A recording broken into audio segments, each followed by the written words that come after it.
저는 3조의 황금연입니다. 오늘 5분 발표를 하게 됐는데요.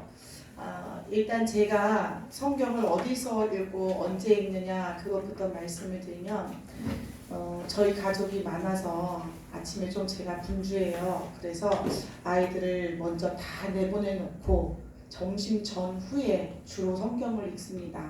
집에서. 그리고 특별히 무슨 일이 있어서 밖에서 성경을 읽게 되면 차에서든 어디서든 그냥 기회가 닿는 대로 틈이 나는 대로 그렇게 읽습니다. 그리고 성경을 읽으면서 변화된 여러 가지 내용들은 같이 지금 제가 읽어드릴게요.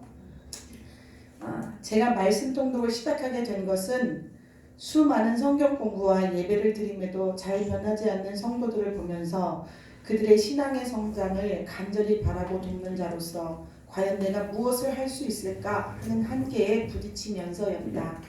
목회자 삶으로서 벌써 27년, 개척을 한 지는 만 14년이 지나는 동안 많은 성도들과의 만남이 있었다. 처음에는 열심히 주께 충성하기만 하면 되는 줄 알았다. 뭐든 열심히 했다. 어쩌면 나의 젊은 열정과 열심이 주님의 뜻을 앞서갔던 때였는지도 모르겠다. 열심히 함에도 변하지 않는 성도들의 무반응에 뭔가 다른 방법이 있는가 하고 이것저것 여러 가지 방법들을 찾던 시기도 있었다. 그러나 결국 본질이 아닌 다른 그 어떤 것도 방법이 될 수 없음을 깨닫게 될 뿐이었다. 그리하여 가장 기본적이며 원초적인 신앙의 본질은 무엇인지, 또 어떻게 하면 그 본질을 향해 나아갈 수 있는지가 우리에게는 아주 중요한 과제가 되었다. 개척 초기 열심히 주님께 구했다. 하나님의 살아계심을 보이고 사람을 변화시킬 수 있는 능력을 달라고. 초대교회 많은 사역자들과 함께했던 그 성령의 능력을 달라고. 주님은 말씀하셨다. 말씀이 능력이다. 말씀을 암송하라는 건가? 성도들을 권면할 때 말씀 그 자체의 능력이 있으니 말씀으로 권면하라는 건가?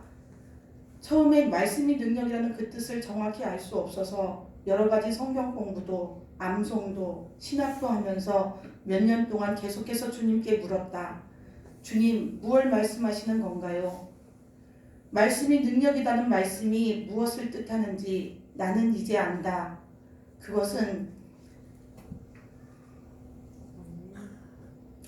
말씀을 공부하는 것도 암송하는 것도 아닌 말씀이 내 안에, 내가 말씀 안에 거함으로 그 말씀대로 살아가는 것이다. 아버지의 뜻이 하늘에서 이루어진 것 같이 땅에서도 이루어지는 역사가 나의 삶을 통해 나타나지는 것이다. 즉 나의 삶을 통해 예수가 사라지는 것이다. 나를 볼 때 하나님의 말씀이 살아 움직이는 것이 보여지는 것이다. 그러기 위해 내가 말씀을 알고 말씀에 순종하며 말씀의 산 역사가 나를 통해 그대로 이루어져야 한다. 그런데 이것이 참 쉽지 않았다. 아니 참 어려웠다. 말씀을 많이 읽지 못했기에 하나님의 참 뜻을 알지 못했고 잘 알지 못했기에 말씀에 나를 쳐서 순종하여 살기는 더 어려웠다. 그러니 말씀의 능력이 나를 통해 나타나기는 더욱 힘들었다. 그렇게 예배를 드리고 양육하려고 애써도 하늘을 바라보지 못하고 육신의 소소한 작은 일에 목매며 수없이 감정 싸움하는 성도들을 볼 때는 그럼에도 불구하고 주님은 끝까지 그들을 사랑하셨다라고 수십 번 되뇌어야 했고 칠렘매와 치매이신 친정엄마를 모시며 하루에도 여러 번 몰아치는 파도를 잠잠하게 다스려야 했다. 무엇보다도 주님을 사랑한다 말하면서 주님께 온전히 헌신되어지지 못하는 나, 아직도 완전히 꺾어지지 않은 나, 죽어지지 않은 나, 나의 죄된 본성을 발견할 때면 오라 나는 곤고한 자로다라고 고백한 사도 바울의 마음을 다시 통감할 수밖에 없었다. 절망되었다. 말씀대로 살아보려 애쓰면 애쓸수록 나를 십자가 아래로 다시 이끌어가는 내 안의 죄를 발견하게 될 뿐이었다. 다시 원점, 또다시 원점. 결국 말씀으로 사는 그것도 내 힘으로 할 수 없음을 또다시 고백하며 주님 앞에 두 손 두 발을 다 들고 은혜만 구하게 되었다. 나는 율법 아래 있는 자가 아닌 은혜 아래 있는 자라는 사실에 얼마나 감격할 수밖에 없었던지 주님만이 나를 살립니다. 은혜만이 나를 살립니다. 예수의 피만 의지합니다 라는 고백만 있을 뿐이었다. 말씀을 읽으면 읽을수록 그 감사가 넘쳐 내게 잃었던 거치는 것들이 다시 잠잠해짐을 느꼈다. 결국 나는 말씀 안에서 나를 새롭게 발견했고 말씀 안에서 나를 다시 살리시는 예수를 발견하면서 말씀만이 나를 살릴 수 있다는 결론을 짓고 말씀만을 절대적으로 읽고 싶어졌다. 성도들에게도 말씀을 읽히고 말씀만으로 씨름하기로 작정했다. 그러나 마음같이 성경이 쉽게 읽혀지지 않았다. 또한 성경책만 펴면 주저앉는 성도들을 보며 어떻게 해야 할지 심히 난감했다. 도움이 필요했다.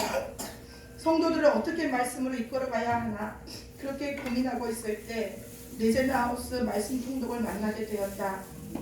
성경을 읽어야 하는 목적과 당위성이 분명함에도 나부터도 성경 통독이 쉽지 않았기에 처음엔 반신반의하며 궁금했다.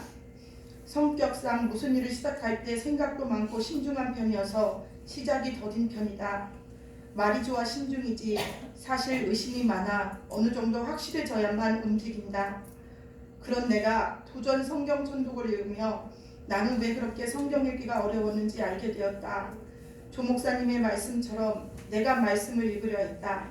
내가 성경을 이해하려고 했다. 내 힘으로 하려면 아무것도 할 수 없음을 번번이 느끼며 결국 주님 앞에 무릎으로 나갈 수밖에 없었던 내가 성경을 읽으려 하면서 또 여전히 내 힘으로 땅에서 하늘 이야기를 이해하려고 읽으려 한다는 것을 깨닫게 되었다. 말씀 통독을 시작하며 3개월이 되는 지금은 말씀 읽기가 생활이 되었고 지금은 어디에 가든 어디에 있든 오디오 성경부터 튼다. 바쁜 생활 가운데 말씀 읽기가 늘 뒤로 밀려 있었던 지난 3 대신 이젠 말씀 읽기가 우선이 되어 할 수만 있으면 성경을 읽으려 한다. 통성경을 읽기 시작하며 성경을 부분 큐티를 하거나 번별로 선택해서 읽었었던 과거에 맛보지 못한 또 다른 새로운 맛이 느껴지기 시작했다. 아직은 말씀이 내 안에 충분히 채워지지 않아 내가 말씀을 읽는 게 아닌 말씀이 나를 이끌어 읽게 하는 성령의 역사를 경험하고 있지는 않지만 곧 그리 되리라는 분명한 믿음이 있다. 아멘. 우리 주님이 말씀이기 때문이다. 아멘. 그렇기에 성경을 더 많이 읽어 그런 주님을 빨리 만나고 싶은 도전과 열망이 간절하다. 아멘. 더 열심히 성경을 읽게 된다. 오디오 성경과 함께 통성경을 읽으니 성경 읽기가 아주 쉬워짐도 느꼈다. 그러기에 성도들과 함께 성경을 읽을 것도 이젠 두렵지 않다. 물론 여기엔 우리 조장님의 수고와 헌신이 크다.